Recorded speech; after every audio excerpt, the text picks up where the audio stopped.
વાંકાનેરના વિશીપરા, મિલ plot, અમરપરા જેવા વિસ્તારોમાં વિકાસ કામો ન કરાયા હોવાના આક્ષેપો વોર્ડ નંબર 2 અને 3માં સમાવિષ્ટ અમરપરા વિસ્તારમાં રહેવાસીઓએ કર્યા છે. તેમજ માર્ગ પર ઉતરી રોષ ઠાલવ્યો હતો. અમરપરા વિસ્તારમાં લાંબા સમયથી શેરીઓના રસ્તાઓ બિસ્માર છે, જેને લઈને લોકોને ભારે હાલાકી પડી રહી હોવાના આક્ષેપો કરાયા છે. તેમજ ધાર્મિક સ્થાન પાસે પણ ગંદકી ફેલાય છે, તેની પણ સફાઈ કરવામાં ન આવી હોવાનું જણાવાયું છે. આ ઉપરાંત આ વિસ્તારની પ્રાથમિક શાળાની છત પર ઠેર ઠેર ગાબડા હોવાના આક્ષેપો કરાયા છે. આ વિસ્તારના વિકાસ કામો નહીં કરવામાં આવે તો આંદોલનની ચીમકી સ્થાનિકોએ ઉચ્ચારી છે. મારું નામ રાવમા સોહીન મોહમ્મદ છે.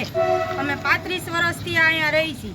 મિલ પ્લોટ વિસ્તારમાં 5 નંબર શેરીમાં કામગીરી ચાલુ કરતા નથી. અમારે શેરીમાં રાતે અમારે લાઇટું નથી થાંભલામાં, અને આ બધી વસ્તુનો પ્રશ્ન લઈ અને અમે બધાય આંદોલન ઉપર ઉતરશી. અમે હજારો માણસો અહીંયા રહીશી. અમને તકલીફ થાય છે, કોઈ ધ્યાન આપતું નથી. મારું નામ મધુબેન અંબાલિયા સુરેશભાઈ. અમે શેરી નંબર 5માં રહીશી, અને અમારા આ વિસ્તારમાં નથી કોઈ કચરો લેવા આવતું કે નથી આ અમારું રોડનું કામ અટકાયેલું એ પૂરું થતું. અમારે શેરીમાં અહીંથી નદી નીચે જવું હોય તો અહીંયા પગથિયા, કાંટા ને બાવર ને બધું એવું બધું છે. ત્યાં અમે નકરી ગંદકી ને મચ્છર ને બધું છોકરાઓ માંદા પડે છે.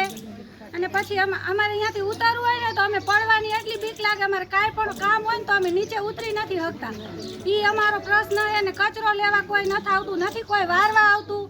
અમારા ઘણા બધા પ્રશ્ન છે. તો અમે આ વિસ્તારમાં 1000 જેટલા બધા લોકો ભેગા થયા અને અમે હવે આંદોલન કરવાના છે જો અમારી આ બધી માંગ પૂરી નહીં થાય ને તો.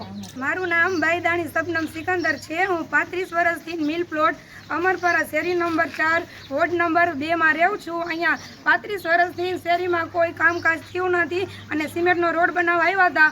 એ અર્ધવચાર 1 થી 5 નંબરની શેરી સુધી 2માં બનાવ્યો અને 3માં અડધો મૂકીને વયા ગયા છે, અને કોઈ કામકાજ અહીંયા પૂરું કરતા નથી. એટલે અહીંયાથી આ તરફથી વાંકાનેરને જાણ કરવા આવે છે નગરપાલિકાને, અમારું કામ સતત એને તરત પૂરું કરવામાં આવે. અને વરસાદના કારણે અહીંયા મિલ પ્લોટમાં 1 થી 5 શેરીમાં સતત એને નાના છોકરા મોટાથી બધા વડીલો, અમુક માણસો અપંગ છે એને દેખાતું નથી, લાઇટે નથી, અને પાણીનો વિકાસ નથી થતો. અને અહીંયા 1 થી 5 નંબર શેરીમાં કોઈ કામનું કાજ પૂરું કરતા જ નથી, અડધેથી મૂકીને વયા જાય છે. અત્યારે 3 નંબર શેરીમાં કર્યું છે અને 4માં પૂરું નથી થયું. એટલે જેમ બને એમ જલ્દી અમારું એને કામ પૂરું કરે એ અમારી એને વિનંતી છે.